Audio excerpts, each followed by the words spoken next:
साल नरगिस अपने बेरूनी पे रोती है, फिर होता है चमन में जाके कोई गिरावट।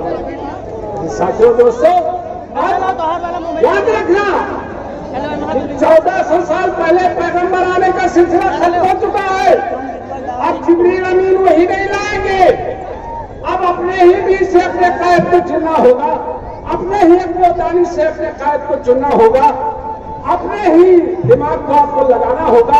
क्या तुम्हारे मसाइल पे अखिलेश यादव निकलता है? क्या तुम्हारे मसाइल पे मायावती निकलती है? क्या तुम्हारे मसाइल पे सोनिया निकलती है? तो हमने फैसला किया कि सितम भी सहना, वफा भी करना, दया और बेबसी का जमाना, घर हो चुका गिराओ बिजली बना रहा हूं मैं। हम आशाना बना रहे हैं, हम पूरे हिंदुस्तान में अपना परचम लहरा रहे हैं।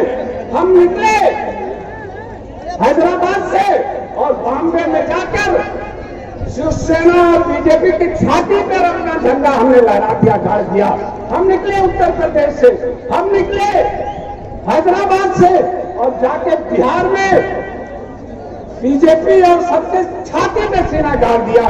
बहुत बड़े बहादुर बनते थे मोदी जी, बहुत बड़े बहादुर थे योगी जी, बहुत बड़े बहादुर थे तुम्हारी सारी फौजें। अमित शाह, तुम गए थे हैदराबाद, किसको चुनौती दिया था तुमने? शेरे हिंद नस्रुद्दीन ओवैसी को चुनौती दिया था। जिस सीट पे योगी गए वो सीट हार गई, जिस सीट पे अमित शाह गए वो सीट हार गई। और बीजेपी के लोगों और आरएसएस के लोगों, तुम हमसे सवाल पूछते हो कि हम कम्युनल हैं और तुम सेकुलर हो। जवाब दो इस बात का। जहां जहां भाजपा बैठे हैं, जहां आरएसएस के लोग बैठे हैं, वो जवाब दें कि तुमने कितना टिकट दिया। पूछते हैं हसनुद्दीन ओवैसी साहब सदन में कि आपने कितना मुसलमानों को टिकट दिया? बताओ अमित शाह, बताओ नरेंद्र मोदी कि तुम पार्लियामेंट में कितने मुसलमानों को टिकट देते हो? यह हमारा कलेजा है, हमारी छाती है कि हम 51 में से 5 को टिकट देते हैं और हैदराबाद में 3 को जिता के भेज देते हैं। ये तुम्हारे मुंह पर 3 जूता है, 3 हमारे कैंडिडेट नहीं है, बल्कि भाजपाइयों तुम्हारे मुंह पे हम 3 जूता मारते हैं। तुम कहते हो अभी हमने अहमदाबाद में एक हिंदू बहन को जिता के सदन में भेजा, ये दूसरा जूता तुम्हारे मुंह पे। तो कैसे हमारे पर इल्जाम लगा सकते हो? तुम कैसे कह सकते हो कि हम इस हिंदुस्तान के 2 टुकड़े होने देंगे? कैसे तुम कह सकते हो कि हिंदू मुसलमान को हम बंटने देंगे?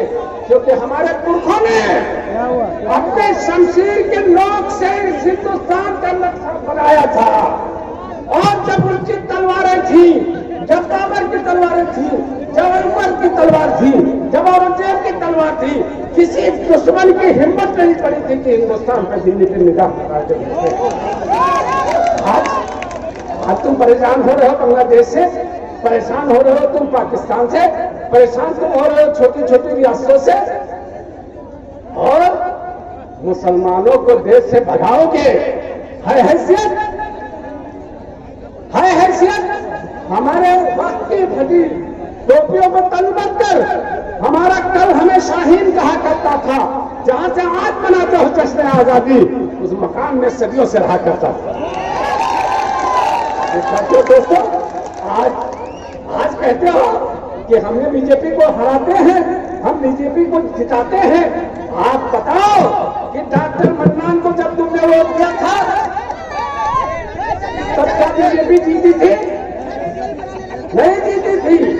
तब आरिफ अनवर हाशमी जीते थे। जब आपने आशिक अली को वोट दिया था तो क्या बीजेपी जीती थी? नहीं, उस वक्त कांग्रेस जीती थी। जीतना शुरू हुआ जब नंदिता शुक्ला आई, कहने लगी तो ब्राह्मण हृदय सम्राट है। अपने विधानसभा में हार गई नंदिता शुक्ला। नंदिता शुक्ला आए, अकबर अहमद गंभीर आए हाथी पे बैठ के, दोनों मुंह की खाए, दोनों चले गए और बीजेपी को जिता के चले गए। उसके बाद आरिफ अनवर हाशमी आए, सीना खान के घूमने लगे, परवेज उमर आए हाथी पे बैठकर, दोनों जो है बुरी तरह से हारे। सारे वोट को बांट दिया 2 लाख वोटों को हमारे कौम के, और उन 2 लाख वोटों में 1 लाख पोल वोट था। किसने दिया? किसने दिया परवेज उमर को वोट? किसने दिया आरिफ हाशमी को वोट? वो तो तुम बांटते हो, बीजेपी को तुम जिताते हो। राम प्रताप वर्मा को पहले आप जिताया है, राम प्रताप सिंह को तो पहले से गिराया करते थे। तो वोट काटने वाले तुम हो आरिफ अनवर हाशमी, वोट काटने वाले तुम हो परवेज उमर, वोट काटने वाले तुम हो नंदिता शुक्ला, वोट काटने वाले तुम हो अकबर अहमद दमती, वोट काटने वाले तुम हो पंडित सिंह। इस सारी कौम ने एक एक मुसलमान ने अपना वोट डाल दिया पंडित सिंह ने। कहाँ गए फिर ठाकुर भाई का वोट, कहाँ गायब है फिर दलित भाइयों का वोट, कहाँ गायब है यादव भाइयों का वोट? पंडित सिंह से ज्यादा किसी को दे सकते हो, और जब ये लोग पंडित सिंह को टिकट वोट नहीं दे सकते तो क्या डॉक्टर मन्नान को वोट देंगे, क्या नवर महमूद को देंगे, क्या नवर हाशमी को वोट देंगे?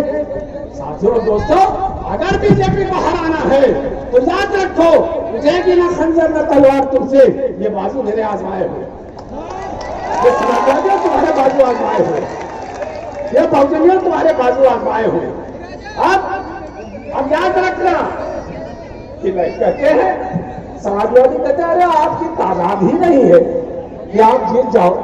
गवर्नमेंट के आंकड़े में 46% है, गवर्नमेंट के आंकड़े में 2 लाख है, और तुम्हारे जितने यादव है ना उससे ज्यादा हमारे राजभर भाई बहन खड़े हो। खड़े हो जाओ, जरा खड़े दिखा दो दीजिए, खड़े हो जाओ सब लोग।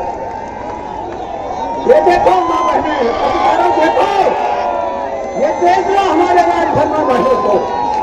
क्या यादव बिरादरी से कम है? क्या इनकी हैसियत कम है?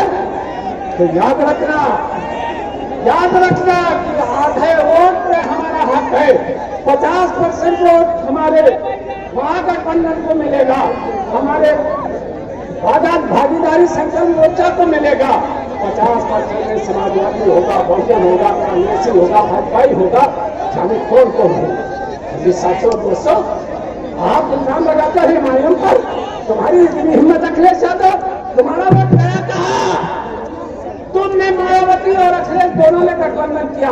बताओ उत्तर प्रदेश में सबसे बड़ा गठबंधन बन सकता है क्या? मायावती और अखिलेश ने मुसलमानों ने वोट नहीं दिया क्या? मुसलमानों ने बीजेपी को वोट नहीं दिया? अगर मुसलमानों ने पंडित सिंह को वोट दिया था तो यादव भाई का वोट कहाँ गया? दलित भाई का वोट कहाँ गया? कहाँ गया ठाकुर भाई का वोट? नंदिता शुक्ला तुम बताओ कि कहाँ गया ब्राह्मणों का वोट? जब तुम्हें वोट ही नहीं मिल रहा है, जब तुम हिंदू भाइयों को वोट नहीं ले पा रहे हो अखिलेश यादव, जब तुम हिंदू भाइयों को वोट नहीं ले पा रहे हो मायावती, जब तुम हिंदू भाइयों का वोट नहीं ले पा रहे हो राहुल गांधी, इल्जाम हमारे ऊपर लगाते। अब छोड़ो इस मजलूम को छोड़ो, इन दाढ़ियों टोपियों को खुदा के लिए माफ करो। कौन कौन राजनीति करोगे हमारे ऊपर? क्या सोनिया गांधी हमारे ऊपर राजनीति करेंगे? प्रियंका गांधी राजनीति इसी वोट बैंक पर करेंगे, इसी वोट बैंक पर अखिलेश राज कर रहे हैं, इसी वोट बैंक पर मायावती राज कर रहे हैं। जब जीतो तो तुम्हारा वोट, जब हारो तो मुसलमानों ने वोट नहीं दिया। याद रखना कि अब मायावती जी, अखिलेश जी, प्रियंका जी, आपका मंत्र नहीं चलने वाला। क्योंकि संग उछाला था कि मौजों का तमाशा देखें, संग उछाला था कि मौजों का तमाशा देखें। क्या खबर थी कि समंदर ही उछल जाएगा? मैं अगर बोला तो मंजर ही बदल जाएगा, मेरा मुंह खोलना हर शख्स को खल जाएगा। और तू जो नागन है भाजपा, तू जो नागन है बसपा, तू जो नागन है समाजवादी, तू जो नागन है कांग्रेसी, तो सुन मैं भी सपेरा ठहरा। तू जो नागन है तो सुन मैं भी सपेरा ठहरा। एक मंत्र में तेरे जिस्म का बल जाएगा। आओ उत्तर प्रदेश में 2 शेर बैठे हुए हैं, वैसी साहब और ये हमारे पत्रकार राजभर जी, ये बैठे हुए हैं।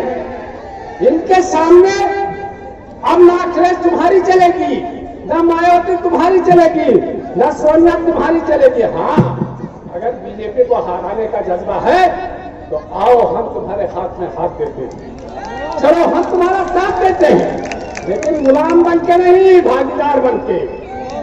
और अखिलेश जी याद रखना कि या तो हमसे पहले दोस्ती या खुद को गोली मार दो, या तो हमसे मिल जाओ अगर बीजेपी को हराना है, वरना तुम मुख्यमंत्री की कुर्सी का मुंह नहीं देख पाओगे। तेजस्वी यादव इसके उदाहरण। अगर तुमने हमसे समझौता नहीं किया तो बहन जी भूल जाओ अब कि तुम मुख्यमंत्री बनोगी, क्योंकि वोट हमारा, राज तुम्हारा नहीं चलेगा। क्या है परसेंटेज तुम्हारी? 7%। क्या है परसेंटेज तुम्हारी? 11%। और ये 25 करोड़ आबादी जिसने अपने तलवार के बल पर इस मुल्क को लाल किला दिया, इस मुल्क को ताजमहल दिया, इस मुल्क को पीर अब्दुल हमीद दिया, इस मुल्क को शाहरुख खान दिया, इस मुल्क को दिलीप कुमार दिया, इस मुल्क को मिसाइल मैन अब्दुल कलाम दिया, आज इसको तुम गद्दार बताओगे? तुम्हारी ये हैसियत, गोडसे के औलादो, तुम्हारी ये हैसियत, तुम्हारी ये हैसियत कि तुम हमसे निगाह मिलाओगे? आरएसएस के लोगों, भाजपा के लोगों, क्या सावरकर माफी 10 बार उसने लेकर लिख के क्या माफी नहीं मांगा? तो तुम अल्लामा खैराबादी के औलादों को तुम गद्दार कहोगे? तुम्हारी यह हैसियत, तुम हमको हिंदुस्तान से भगाओगे? हम जिला नहीं है कि हम उतरौला को छोड़कर लाहौर चले जाएंगे। हम जिला नहीं है कि अपने बाप दादाओं के कब्रों को, अपने मजारों को, अपने मोटे बाबा के मजार को, अपने शाहजहानी को, अपने ईदगाह को, अपने खेत खलिहान को, अपनी हवाओं को, अपनी फिजाओं को छोड़ के जाए। अगर मौका मिला तो हम कराची में झंडा नहीं फहराएंगे, अगर मौका मिला तो हम ढाका में झंडा नहीं फहराएंगे, बल्कि अपने ही पुरखों के बनाए हो लाल किले पे झंडा गाड़ेंगे। और जनाब असदुद्दीन ओवैसी इस मुल्क के प्रधानमंत्री बनेंगे और हमारे ओम प्रकाश राजभर जी इस मुल्क के मुख्यमंत्री बनेंगे, इस देश के मुख्यमंत्री बनेंगे। मायूस मत होना सर, जब हम मुलायम सिंह जैसे आदमी को जमीन से उठाकर हम मुख्यमंत्री बना सकते हैं, जिसका काम गाय और जिसका हम मायावती जैसी लोगों को बना देंगे मुख्यमंत्री, जिनका काम था नरेगा में बेचारे मजदूरी करते थे, ऐसे लोगों को हम जब सोनिया को लीडर बना सकते हैं, अगर राजनीति में ना होती तो किसी होटल में छोटी से अंग्रेजी बोलना जानती हो तो जो हमको इनको मुख्यमंत्री बना सकते हैं, तो अपने वो भाई ओम प्रकाश राजभर जी को हम को नहीं बना सकते। राजभर के लोगों बताओ, आज अखिलेश यादव बड़े खिला रहे हो, बड़े इतला रहे हो और बड़े बहादुर हो। किसने तुम्हारा साथ दिया था? किसने तुम्हारे बाप को नेता बनाया था? मेरे हाथों के तराशे हुए पत्थर के सनम आज बुखाने में भगवान बन गए। हमने तुम्हें नेता बनाया, हमने तुम्हें लाके उत्तर प्रदेश की कुर्सी सौंपी, और आज जब पहलू खान मारा जाता है, जब तबरेज अंसारी मारा जाता है, तो मुलायम का बेटा कहां चला जाता है? जब कौन बोलता है अपने सीने पे हाथ रखना, अल्लाह को हाजिर नाजिर जान के हाथ पे रखना, कि जब पहलू खान मारा गया, जब तबरेज अंसारी मारा गया, जब कश्मीर की स्पेशलिस्ट स्टेटस छीनी गई, जब पार्लियामेंट सुप्रीम कोर्ट से गलत डिसीजन आया, जब संविधान के खिलाफ जो कानून बनाया गया, तो क्या मुलायम सिंह के बेटे अखिलेश यादव की शक्ल तुमने देखी थी पार्लियामेंट में? नहीं। तुमने देखी थी मायावती की शक्ल? नहीं। तुमने देखी थी राहुल गांधी की शक्ल? नहीं। उस बीच में वही शेर दिखता था जो आज तुम्हारे बीच में उतरौला की खुशनसीबी है कि इस मैदान पे आती है। तो निकलो मैदान में, निकलो मैदान में शेरों, और शेर का साथ शेर ही दे सकता है, शेर का साथ शेर ही दे सकता है। कुत्ते तो इधर उधर घूमते हैं, आओ शेरों शेर को पूछो, और इन कुत्तों का रास्ता छोड़ो, होटल में बैठ के और बात करोगे, सिमा गोइयां करोगे समाजवादी के लोगों, बहुजन के लोगों। मुसलमान नहीं जीत सकता। जब 2 लाख मुसलमान है तो जीतेगा कौन? जब 30,000 राजभर है तो जीतेगा कौन? 4.5 लाख वोट है और आधे वोट पे राजभर और मुसलमान का कब्जा है। बाकी हमारे पंडित भाई, हमारे पिछड़े हुए वर्ग के लोग, हमारे दलित भाई, जो हम नारा लगाते हैं जय भीम जय भीम, तो ये हमारे साथ हैं। गरीब समाज हमारे साथ है, हमारा अखलाक हमारे साथ है। डॉक्टर मन्नान ने कभी हिंदू मुस्लिम की बात नहीं की। सीओ साहब कह रहे थे, कोतवाल साहब कह रहे थे कि डॉक्टर साहब कोई मामला ना हो जाए। मैंने उनसे कहा कि मैंने उतरौला में कम से कम 10 रैली करवाई है, कहीं चीटी भी नहीं दबी, क्योंकि 10 साल तक हमें जख्म भरने की ट्रेनिंग दी गई है, 10 साल तक हमें जान बचाने की ट्रेनिंग दी गई है। अगर मुझसे कहे कि एक आदमी को गोली मार दो, चाहे हिंदू हो चाहे मुसलमान, कसम खुदा की अगर वो कहता है कि तुम्हें मुख्यमंत्री बना दूंगा, एक आदमी की जान ले लो, मैं लात मार दूंगा उस मुख्यमंत्री की कुर्सी पर, लेकिन किसी की नहीं। तो दोस्तों और साथियों, मैं तो उतरौला में आपसे मिलता रहूंगा, मेरी बातें आप सुनते रहिएगा। आज का दिन सदर मोहतरम का है, आज का दिन वो प्रकार राजभर का जी है, और ये शेर गुनगुना कि आप कहिएगा कि बाहर फूल बरसा हो मेरा महबूबा, बाहर फूल बरसा हो मेरा महबूबा। अजी साथियों दोस्तों, इन्हीं सारी बातों के साथ मैं आपसे खुदा हाफिज कहता हूँ। इंशाअल्लाह फिर मिलेंगे। राजभर बिरादरी के लोगों, हम आपके गांव गांव जाएंगे, सारे लोग याद रखना, हम आपके पास गांव गांव जाएंगे, क्योंकि यह एक आदमी एक बार चूकता है।